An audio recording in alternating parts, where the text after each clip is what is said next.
میری سلطنت لے لے، اپنی صحت مجھ کو دے دے، وہ زندگی ہے۔ اس لیے دولت مندی میں سکون نہیں ہے، سکون ہے اس گھر میں جہاں ذکر الہی ہوتا ہو، جہاں تلاوت ہوتی ہو، جہاں عبادت ہوتی ہو، جہاں اشراق اور چاش پڑھا جاتا ہو۔ اگر یقین نہیں آئے تو بھی اپنے گھر کو تلاوت اور عبادت کا گہوارہ بنا کے دیکھ لے، چہرہ ایسا نورانی ہوگا کہ فرشتہ دیکھنے کے لیے آسمان سے اترے گا۔ تیری زندگی میں ایسا سکھ ملے گا کہ سماج کی نگاہوں میں تو عزت دار فرد بن جائے گا۔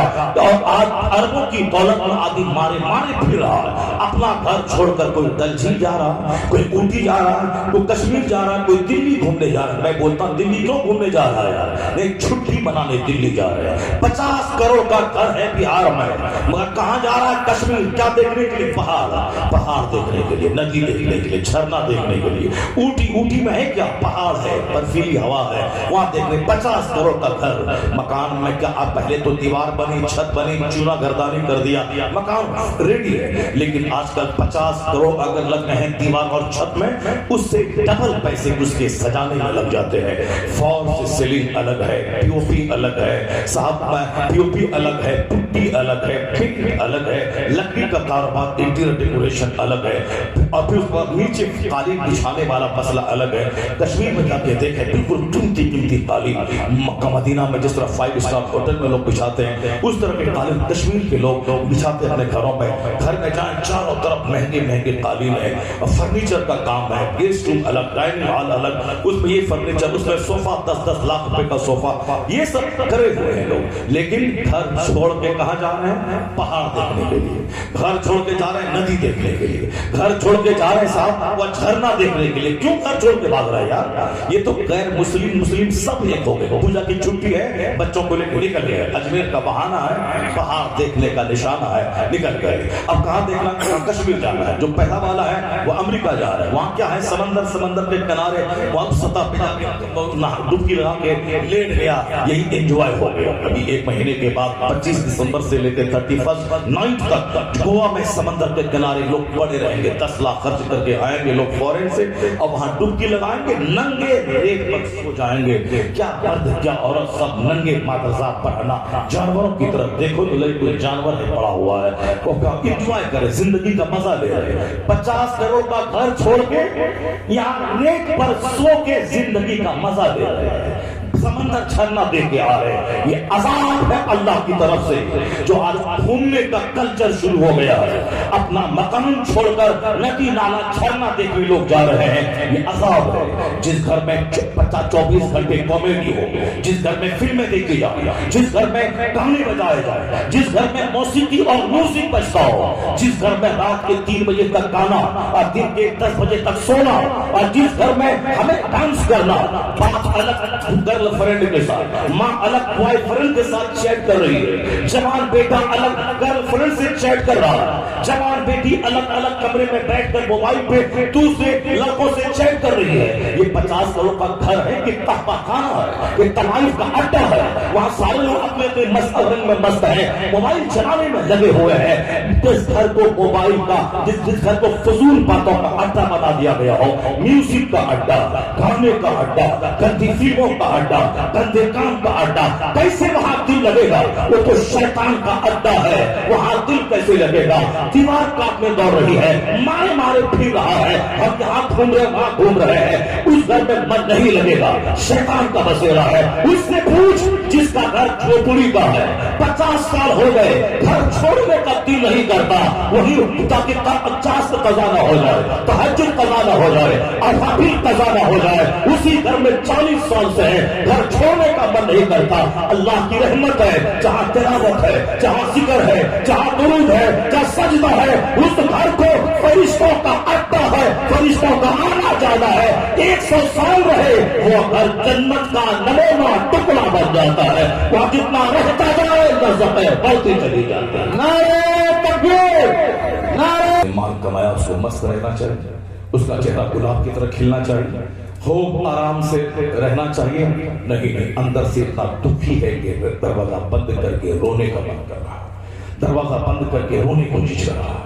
بظاہر پان کھا کے ہونٹ لال کر کے چوک پہ گھوم رہے ہیں، اور اندر میں صاحب بیٹھ کے رو رہے، اتنا غم ہے اولاد کی طرف سے، بیوی کی طرف سے، پڑوسی کی طرف سے، رشتہ دار کی طرف سے، صحت کی طرف سے، اتنے غم سے چور چور ہیں کہ اب زندگی سے تنگ آ کے لوگوں نے خودکشی کا راستہ اختیار کر لیا۔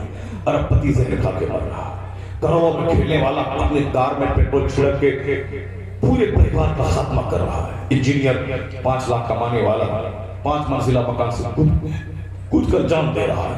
یعنی دنیا میں خودکشی کے واقعات بڑھ گئے۔ غریب خودکشی نہیں کرتا، رکشہ چالک، ٹھیلا چالک، سبزی بیچنے والا نہیں، خودکشی نہیں کرتا۔ کروڑوں میں کوئی اربوں میں کھیلنے والا زہر کھا کے مر رہا، خودکشی کر کے مر رہا۔ بہار کی راجدھانی پٹنہ میں ایک کھرب پتی 10 دکان پٹنہ میں ہے گولڈ کی، اس نے اپنی بیٹی، اپنے بیٹے، اپنی بیوی سب کو شوٹ کیا، خود اپنے ریوالور سے شوٹ کر کے مر گیا۔ کس دولت کے چکر میں پڑے ہو تم یار؟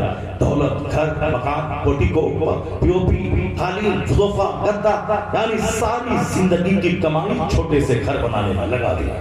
اس کے بعد کیا ہوا؟ دروازے کے بیٹھ کے بھینس بن کے بیٹھے ہوئے، کوئی کسی کے پاس نہیں جاتا، محبت ختم ہو گئی، محبت ختم ہو گئی، ملت ختم ہو گئی، سب اجنبی بن کے بیٹھے ہیں، کوئی کسی کے پاس نہیں جانا چاہتا۔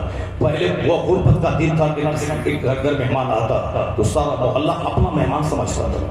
اس کے گھر میں مرغی ہے کہ نہیں، یہاں سے مرغی چلی جاتی، کھانا تیار ہوتا، مرغ پلاؤ سب سامنے آتا، پتہ ہی نہیں چلتا کہاں سے آ گیا۔ یہ محبت کا عالم تھا۔ اور یہاں یہ دوست ہے گیا، خنجر پیٹ میں ٹھوکنے کو تیار ہے، یہ میرا سمدھی ہے، یہ میرا دشمن ہے، یہ میری دولت سے چڑھتا ہے، میری بیٹی اس کے یہاں ہے، مجبوری ہے، وہ نائی علی پاک خطرناک آدمی ہے، یہ خطرناک ہے، یہ خطرناک ہے، وہ خطرناک ہے، یہ خطرناک ہے کون اچھا آدمی؟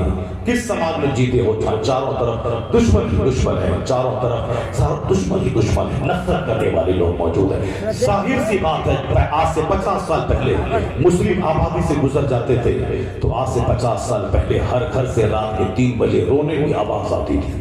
تہجد کی نماز کے بعد لوگ ہاتھ اٹھا کے سسکیاں بھرتے تھے، اللہ اللہ کا ورد ہوتا تھا، استغفار کی آوازیں آتی تھی۔ ڈاکٹر اقبال نے کہا تھا، عطار ہو، رومی ہو، رازی ہو، غزالی، کچھ ہاتھ نہیں آتا بے آہ سحرگاہی۔ اس وقت تک کوئی عطار، رومی، ولی نہیں بن سکتا جب تک کہ رات کے آخری پہر میں وہ روئے نہیں، رات کے آخری پہر میں استغفار نہ کرے۔ اسی کو قرآن شریف میں کہا گیا، وَيَسْتَغْفِرُونَ بِالْأَسْحَارِ، یہ سلیکٹڈ بندے ہیں اللہ کے جو رات کے آخری پہر میں استغفار کرتے ہیں۔ وَالَّذِينَ يَبِيتُونَ لِرَبِّهِمْ سُجَّدًا وَقِيَامًا، یہ اللہ کے مخصوص بندے ہیں جو پوری رات سجدے اور قیام میں گزار دیتے ہیں۔ وَالْمُسْتَغْفِرِينَ بِالْأَسْحَارِ، یہ اللہ کے نیک بندے ہیں جو استغفار کرنے، گناہوں کی معافی مانگتے ہیں جب رات کا آخری پہر آ جاتا ہے۔ تو آج سے 50-100 سال پہلے مسلمانوں کی آبادی میں عورتیں الگ تہجد پڑھتی تھی، مرد الگ تہجد پڑھتا تھا، جوان الگ تہجد پڑھتا تھا، کہیں استغفر اللہ، کہیں سبحان اللہ، کہیں اللہ اللہ، کہیں لا الہ الا اللہ کی صدائیں آتی تھی۔ کیا مرد کیا عورت، ہر گھر میں تہجد گزار لوگ رہتے تھے۔ وہاں 4 دن کا فاقہ رہتا تھا، کافروں کے دل میں دہشت طاری ہوتی تھی۔ وہاں 4 دن کا فاقہ تھا، چہرہ گلاب کی طرح کھلا رہتا تھا۔ وہاں جنگ و جدال نام کی چیز نہیں تھی، قتل و قتال نام کی چیز نہیں تھی، محبت تھی، مرمت تھی، سمپیتی تھی، فیٹرنیٹی تھی، برادرہوڈ تھا۔ ایسا لگتا تھا کہ ہر آدمی سماج کا آپس میں بھائی بھائی ہے۔ جب عبادت تھی تو اللہ کی رحمتیں اترتی تھی، نہ کھانے کے بعد بھی وہ طاقتور رہتا تھا، کافر اس کے چہرے کی ہیبت سے ٹھرلاتا رہتا تھا۔ لیکن آج پہلے سے زیادہ دولتیں بڑھ گئی، مکان قیمتی بن گئے، گھروں میں قیمتی فرنیچر آ گئے، چہرہ سوکھا رہتا ہے، چہرہ اترا ہوا رہتا ہے، غصے اور تناؤ میں چہرہ رہتا ہے، ہر آدمی ایک دوسرے سے ٹوٹا ہوا ہے۔ کافر مجھے نگلنا چاہ رہا ہے، یہ عذاب الہی ہے، نہ محبت ہے، نہ ہیبت ہے، نہ گھر میں سکون ہے۔ اگر چاہتا ہے کہ دوبارہ زندگی کی لذت ملے، کوئی راستہ نہیں ہے۔ ایک مکان تو ہے، 50 مکان بھی ہو جائے نہیں ملے گا سکون، کیونکہ اللہ نے سکون گانے میں نہیں رکھا ہے، بجانے میں نہیں رکھا ہے، میوزک میں نہیں رکھا ہے، سیر و تفریح میں نہیں رکھا ہے۔ اللہ نے سکون اپنی عبادت میں رکھا ہے، ذکر الہی میں رکھا ہے، اپنی یاد میں رکھا ہے۔ الا بذکر اللہ تطمئن القلوب، جان لے کے ہزار جتن کرے سکون نہیں ملے گا۔ سکون تو وہاں ہے جہاں اللہ کا ذکر ہے، اللہ کی یاد۔